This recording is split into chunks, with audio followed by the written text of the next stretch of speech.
Whenever there isn't a new Iruma-kun episode that you can watch in any given anime season, it's always a shame because ever since season 1 I found myself just really enjoying this show, and typically I prefer to binge it, but it's hard not to, just want to talk about this one and see this one week by week, and when it finally returns, I just have the same feeling. I've missed these idiots so much. And don't get me wrong, they have their badass moments, they have the heroic moments, and they have the very sweet moments, but if these aren't the most adorably charming and lovable goofballs that could be summed down to as idiots at different points, I don't know what is. And that's what I love about this cast of characters and the shenanigans that they can get up into. Because it's not even like the most interesting situation in any particular episode, but their personalities exploded into such a confetti ball of amazement that I'm just like, I need to see where they're going to take it from here. And the fact that,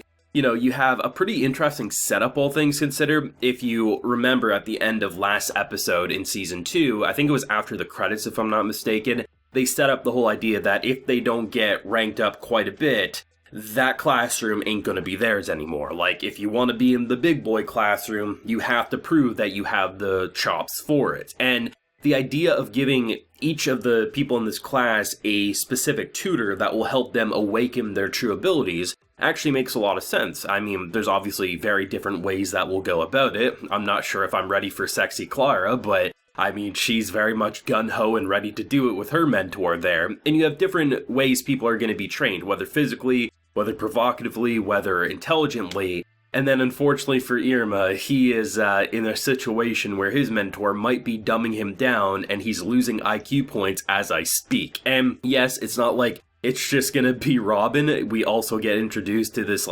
pigtail goth lolly that basically makes them carry her around and dress Iruma and friends into just maid outfits because it ain't an Iruma season if there isn't a bit of cross-dressing, right? But I'm excited because I feel like the overall reason that you would end up putting someone with arguably the most potential, Iruma, I think even every demon, whether they know of Iruma's secret or not, very much thinks he can be Demon King. I mean, kind of was foreshadowed ever since the beginning of the show.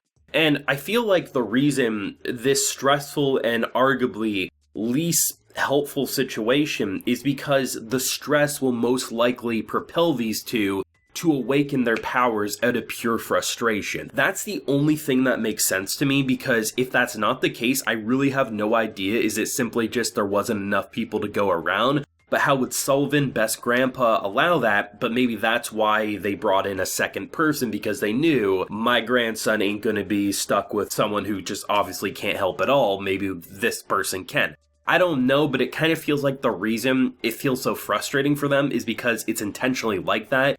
Is Robin in on the joke? Probably not, because, I mean, he's kind of an airhead himself. But I like the fact that it feels like everything's being done on a purpose, and as funny as visually or what the characters are saying actually is, it makes a lot of sense for why they're paired up in the way that they are, and what it could relate to them unlocking their true powers and really propelling their class forward, sort of a thing. And I've heard some pretty good things prior to this season even starting. I remember there was some buzz around the midway point of season 2 that season 3 would probably be pretty damn crazy. I can't remember exactly if season 3 is a fan favorite arc or not, in terms of what's being adapted, or if that was last season, maybe a bit of both. But either way, Iruma-kun's been a pretty consistent ride ever since it started up. I mean, I only originally talked about season 1 in my video, because I binged it and really enjoyed it, and then I watched season 2. I initially watched the first half of it when it roughly ended, and then I got distracted, so then I rewatched it in anticipation for this season. And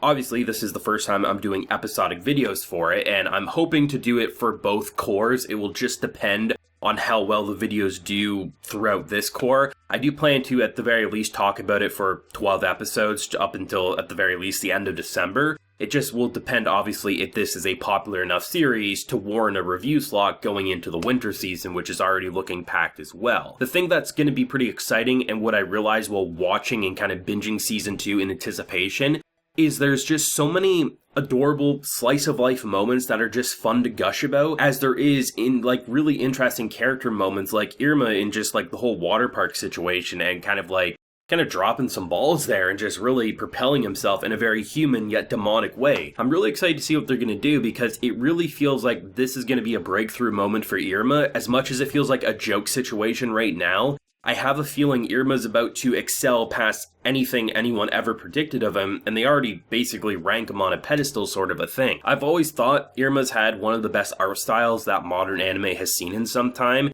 It really does have, in any other show, in a lot of ways, if you were to take a step back, a lot of shots in this show could be seen as like a children's anime. Like, it just the way the color palettes are used, some of the character designs, yes, there's some sexy character designs, don't get me wrong. But a lot of what the show does, it feels very storybook, very children's anime presentation. And that's always been one of the things that's kind of like pulled me into this show because it just feels so odd with what you think demons are. And I love the fact that, you know, in season 2, I'm going to go back to that just because it's fresh on my mind and I think it kind of serves as a purpose of where this season might go. When we learn about the previous Demon King, right? And just there's a moment where Grandpa and obviously Iruma are talking about what type of person he must have been, and you're looking at this peaceful amusement park. You know, it very much goes to show that the previous Demon King was very human in nature, similar to Iruma. And I think that's going to be really interesting because Iruma's always been fearful of how if he's discovered as a human, he'll get ate, right? I mean, he's literally been attempted to be eaten multiple times in prior seasons. But I think it's going to be interesting because the more human he rubs off on these characters,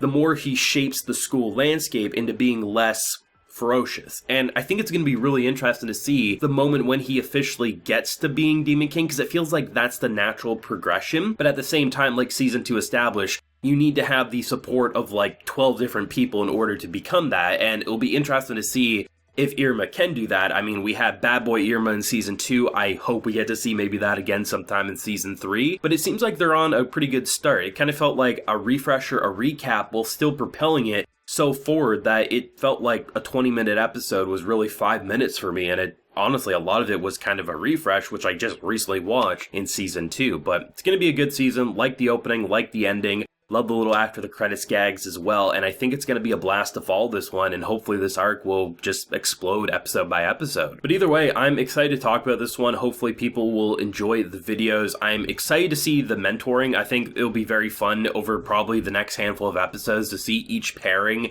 and the type of stuff that will go on. I'm glad that's not going to be boring in the way that everyone has the same type of teaching, but rather there's going to be a lot of seductive, a lot of violent, a lot of more classical nerdy approaches with certain characters, and I think it's going to be really cool to see what ultimately will trigger Iruma and his partner to really explode when it seems like they had the worst situation, but probably is the best situation for what they need, sort of a thing. But thoughts and feelings and theories, if you got any on where season 3 might go from here. Let me know how excited you are for the season in general. Do let me know. Leave a like if you enjoyed and subscribe if you're new around here. So until next time, everyone, please take care and have a good one.